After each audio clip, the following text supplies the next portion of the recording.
రాజేష్ గారు నమస్తే సార్. నమస్తే.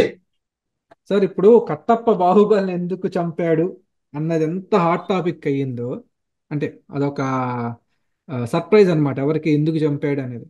అలాగే ఇప్పుడు మన తెలుగు రాష్ట్రాల్లో అనుకోండి, రెడ్ బుక్ అనేది ఒక పెద్ద సర్ప్రైజ్ ఎలిమెంట్ అన్నమాట. చాలా పెద్ద సర్ప్రైజ్ ఎలిమెంట్. చాలా యాంగ్జైటీతో కూడా కూరుకున్నారు. తెలుగుదేశం వాళ్ళకేమో వీడి పేరు ఉండాలి, ఆడి పేరు ఉండాలి అని ఊహాగానాలు, కలలు. వైసీపీ వాళ్ళకేమో మా పేరు ఉంటదేమో, మా పేరు ఉండకూడదు అనే భయాలు. ఇప్పుడు చెప్పండి సార్, మనకి ఖచ్చితంగా ఎవరి పేరు ఉండాలి అనుకుంటే మనకి ఫస్ట్ అంటే ఊహాజనితంగానే అడిగేది. మీకు తెలీదు, నాకు తెలీదు. ఎవ ఎటువంటి వాళ్ళ పేర్లు ఉండే అవకాశం ఉంది సార్ రెడ్ బుక్ లో? ఒకవేళ రెడ్ బుక్ లో పేర్లు నమోదు చేయాల్సిన వరుస సంఖ్య వస్తే మొట్టమొదటిగా ఉండాల్సిన పేరు ఫార్మర్ డీజీపీ, అలాగే మొన్నటి వరకు ఏబిపిఎస్సి చైర్మన్ గా పనిచేసిన గౌతమ్ సవాంగ్ది. ఎందుకంటే జగన్మోహన్ రెడ్డి గారి ప్రభుత్వం బాధ్యతలు చేపట్టిన వెంటనే పోలీస్ బాస్ గా బాధ్యతలు స్వీకరించిన వ్యక్తి గౌతమ్ సవాంగ్. అతని ఆధ్వర్యంలోనే జగన్మోహన్ రెడ్డి గారు కొన్ని కొన్ని విధ్వంసకర నిర్ణయాన్ని అమలుపరిచాడు. లైక్ ప్రజావేదిక కూల్చివేత అనేది, పోలీసింగ్ పూర్తి స్థాయిలో భద్రతని ఏర్పాటు చేసి ఒక నిర్బంధంతో ప్రజావేదికను కూల్చేయడం జరిగింది.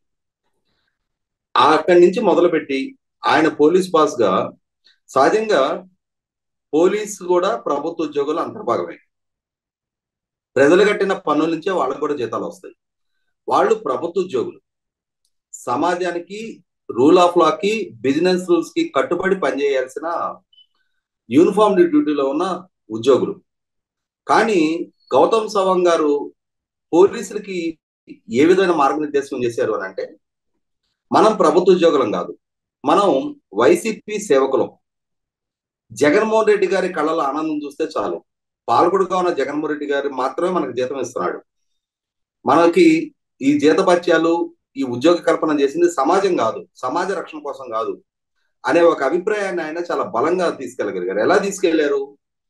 ఆయన పోలీస్ బాస్ గా బాధ్యతలు చేపట్టిన తర్వాత అమరావతి పనుల్ని జగన్మోహన్ రెడ్డి గారి ప్రభుత్వం వేగవంతం చేయటం లేదు అనే అభిప్రాయంతో వాటిని ఒకసారి గ్రౌండ్ రియాలిటీ తెలుసుకోవాలి, స్వయంగా పరిశీలించాలని చెప్పని ఆనాటి ప్రధాన ప్రతిపక్ష నాయకుడు చంద్రబాబు నాయుడు గారు తన నివాసం నుంచి అమరావతి ప్రాంతానికి పర్యటనకి వెళ్ళారు. వాస్తవంగా చంద్రబాబు నాయుడు గారి నివాసం ఉండేది కూడా అమరావతి ప్రాంతంలోనే. అక్కడి నుంచి హార్డ్లీ ఒక 10 కిలోమీటర్లు ఆయన పర్యటించడానికి ఏర్పాట్లు చేసుకుంటే, ఆయన పర్యటిస్తున్న సందర్భంగా వైసీపీ శ్రేణులు ఆయన కాన్వాయ్ మీద రాళ్లు, చెప్పులతోటి దాడి చేశారు. ఒక రకంగా ఇది జగన్మోహన్ రెడ్డి గారి ప్రభుత్వానికే మాయన మచ్చ. ఎందుకంటే ప్రధాన ప్రతిపక్ష నాయకుడు, జెడ్+ కేటగిరీ రక్షణలో ఉన్న నాయకుడు, ఆయన ఎనర్జీ ప్రొటెక్టివ్. అటువంటి నాయకుడికి రక్షణ కల్పించి ఆయన స్వేచ్ఛాయుత వాతావరణంలో రాజకీయ కార్యకలాపాలు నిర్వహించుకునే వెసులుబాటు కల్పించాల్సిన బాధ్యత ప్రభుత్వాన్ని. ప్రభుత్వ పరంగా చంద్రబాబు నాయుడు గారి పర్యటన సందర్భంగా ఆయన కాన్వాయ్ ప్రయాణించే రూట్ లో సెక్యూరిటీ మెజర్స్ తీసుకోవాల్సిన బాధ్యత ఏపీ పోలీస్ డిపార్ట్మెంట్. ఆయన కాన్వాయ్ పర్యటించే మార్గంలో అధికార పార్టీ నాయకులు కానీ వాళ్ళ శ్రేణులు కానీ గుమ్ముగుడే ప్రయత్నం చేసినా అది చంద్రబాబు నాయుడు గారి భద్రతకి ఇబ్బందికరమైన పరిస్థితి కాబట్టి ఆ విధంగా గుమ్ముగూడకుండా చూసుకోవాల్సిన బాధ్యత పోలీస్ డిపార్ట్మెంట్. ఈ విధమైన జాగ్రత్తలు ఏమి తీసుకోకపోగా వాళ్ళు ఆయన మీద దాడి చేస్తే, ఇది పోలీసు వైఫల్యము, ప్రభుత్వ వైఫల్యం అని చెప్పని ప్రతిపక్షాలు ప్రశ్నిస్తే, గౌతమ్ సవాంగ్ గారు చాలా చిద్విలాసంగా ఆయన చెప్పిన మాట ఏంటి అంటే, ప్రధాన ప్రతిపక్ష నాయకుడు పర్యటిస్తున్న సందర్భంగా నిరసన తెలిపే హక్కు, స్వేచ్ఛ ప్రజలకు ఉంది. ఆయన రాజకీయ కార్యకలాపాల పట్ల, అంటే ఆయన ముఖ్యమంత్రిగా ఉన్న రోజుల్లో ఆయన నిర్వహించిన విధుల పట్ల అసంతృప్తితో ఉన్న వాళ్ళు ఎవరో నిరసన తెలియజేసిన దాంట్లో భాగంగా దీన్ని పరిగణించాలి తప్ప దాన్ని దాడిగా పరిగణించవసరం లేదు. అది వారికి ఉన్న భావ ప్రకటన స్వేచ్ఛ అని చెప్పనే ఒక దివాలాకోరు, దిగజారుడు స్టేట్మెంట్ ఇవ్వడం ద్వారా, అంటే అక్కడ జరిగింది ఆయన ఫెయిల్యూర్.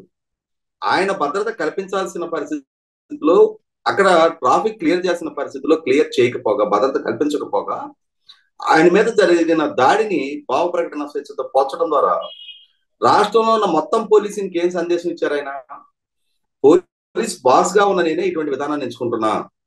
ప్రతిపక్ష నాయకులకి ఈ రాష్ట్రంలో ప్రశ్నించే హక్కు లేదు, పర్యటించే హక్కు లేదు, వాళ్ళ స్వేచ్ఛాయుత వాతావరణంలో రాజకీయ కార్యకలాపాలు నిర్వహించిన హక్కు కూడా లేదు. అధికార పార్టీకి మాత్రం ఇక్కడ ఆ హక్కు, స్వేచ్ఛ ఉంది. ఇది నేను ఇదే విధానాన్ని ఎంపిక చేసుకున్నా, మీరు కూడా ఇదే విధానాన్ని కట్టుబడండి అని చెప్పని ఆయనే స్వయంగా రాష్ట్రంలో ఉన్న మిగిలిన పోలీస్ డిపార్ట్మెంట్ మొత్తానికి ఆ విధమైన సంకేతాలు ఇచ్చినట్టయింది.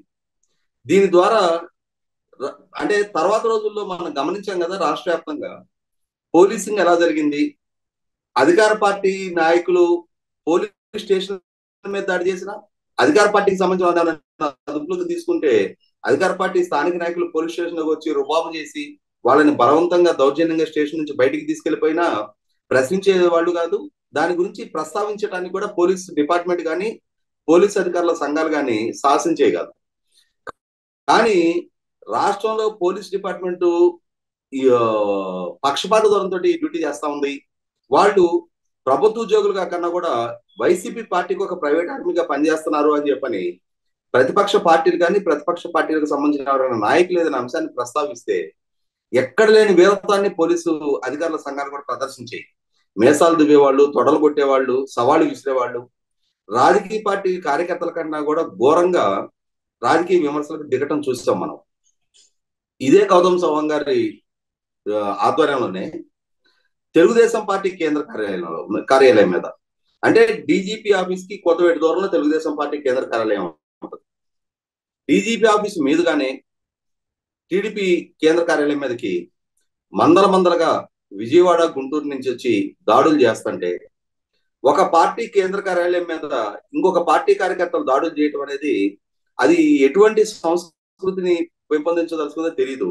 వైసీపీ ప్రభుత్వం అయితే ఆ విధాన్ని ఎంచుకున్న సందర్భంగా ఇటువంటి సంఘటనలకు పాల్పడటం ద్వారా రెండు రాజకీయ పార్టీల శ్రేణుల మధ్య ఘర్షణ పూరిత వాతావరణం ఏర్పడటానికి ఆస్కారం ఉంటది.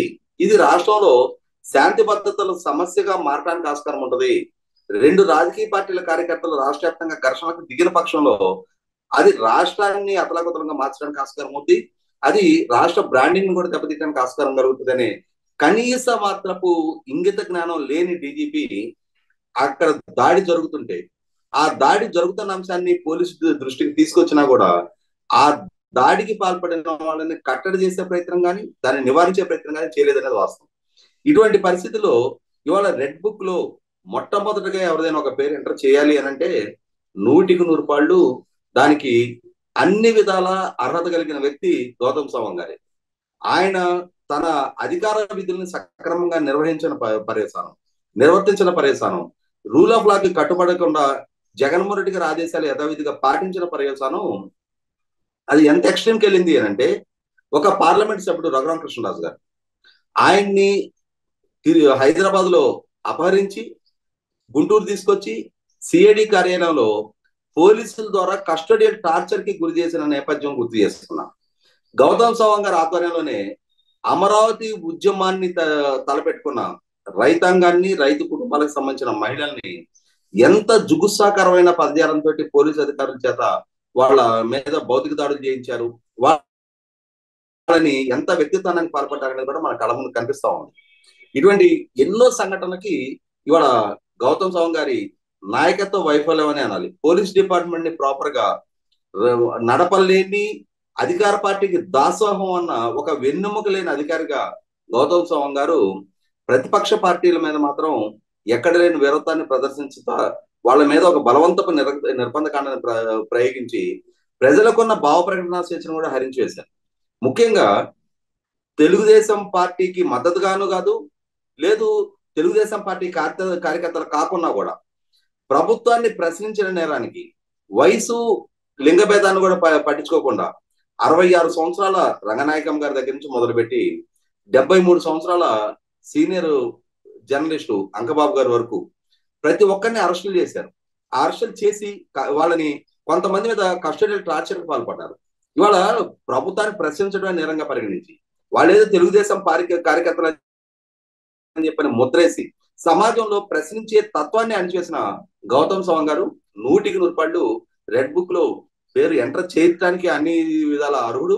అదే సందర్భంలో ఈ ప్రభుత్వం ఆయన ప్రతి యాక్టివిటీ మీద, అన్నిటికన్నా ముఖ్యంగా ఆయన ఆధ్వర్యంలో జరిగిన ఏపీపీఎస్ గ్రూప్ 1 ఎగ్జామ్ లో, ఆ ఎగ్జామ్ లో ఓ, అంటే ఆ పేపర్ వాల్యుయేషన్ 2 సార్లు 3 సార్లు చేశారు అని చెప్పని, మొట్టమొదటిసారి చేసిన వాల్యుయేషన్ కి, రెండోసారి చేసిన వాల్యుయేషన్ కి, రెండోసారి చేసిన వాల్యుయేషన్ కి, మూడోసారి చేసిన వాల్యుయేషన్ కి మధ్యలో వ్యత్యాసాలు ఉన్నాయి అని చెప్పని, అనర్హులు అర్హులుగా వాళ్ళు గుర్తింపు పొందారు, వాళ్ళకు ఉద్యోగాలు దక్కినాయి అని చెప్పని, ఇవాళ రాష్ట్ర వ్యాప్తంగా ఉన్న గ్రూప్ 1 అధికారుల్లో చాలా మంది ఆ విధంగా నియామకం చేపట్టబడ్డవాళ్ళే అని చెప్పని, ఈ విధంగా ప్రభుత్వం తాము కోరుకున్న వాళ్ళని ఎంపిక చేసుకొని వారినే ఈ గత ఎన్నికల్లో రిటర్నింగ్ ఆఫీసర్లుగా కూడా వాళ్లే పనిచేశారని చెప్పని, జగన్మోహన్ రెడ్డి గారికి అన్ని స్థాయిల్లో అన్ని విధాల మద్దతు వాళ్ళ దగ్గర నుంచి దక్కింది అని చెప్పని ఆరోపణలు వచ్చినాయి. ఆ ఏపీపీఎస్సి గ్రూప్ 1 ఎగ్జామ్ ఫలితాలని, ఆ ఉద్యోగాలను కూడా గౌరవ హైకోర్టు సింగిల్ బెంచి స్టేజ్ వాటిని రద్దు చేసిన తర్వాత డివిజన్ బెంచి తాత్కాలికంగా ఆ రద్దుని మీద స్టే ఇవ్వడం జరిగింది. అంటే గౌతమ్ సవాంగ్ గారు ఏపీపీఎస్సి చైర్మన్ గా ఉండగానే ఈ ప్రాసెస్ అంతా నడిచింది. ఇటువంటి పరిస్థితుల్లో ఖచ్చితంగా అటు పోలీస్ బాస్ గా కానీ, ఇటు ఏపీపీఎస్సి చైర్మన్ గా కానీ ఏ విధంగానూ ఆ పదవులకి వన్నె త్యాని ఒక అనర్హుడు అనాలా, అసమర్థుడు అనాలా, పక్షపాత ధోరణి ప్రదర్శించిన వ్యక్తి అనాలా, వెన్నెముక లేని అధికారం అనుకోవాలా, ఈ గౌతమ్ సవాంగ్ గారు వ్యవహరించిన నేపథ్యంలో ఖచ్చితంగా చట్టపరమైన చర్యలకు ఆయన బాధ్యుడు. ఆ విధమైన చర్యలు తీసుకోవాలి అని చెప్పని సగటు పౌరుడిగా నేను డిమాండ్ చేస్తా ఉన్నా. చూద్దాం సార్. శవాంగన్న శవాంగన్న అన్న ఒక చిన్న పిలుపుకే ఆయన ఇంతలాగా చేశాడని అనుకోవాలా, మరి ఇంకేదన్నా జగన్మోహన రహస్యం ఏదన్నా అంతు చిక్కంది మన కొత్త ప్రభుత్వం వెలికి తీస్తుందో చూద్దాం, మరి కాలమే నిర్ణయిస్తుంది. ధన్యవాదాలు సార్.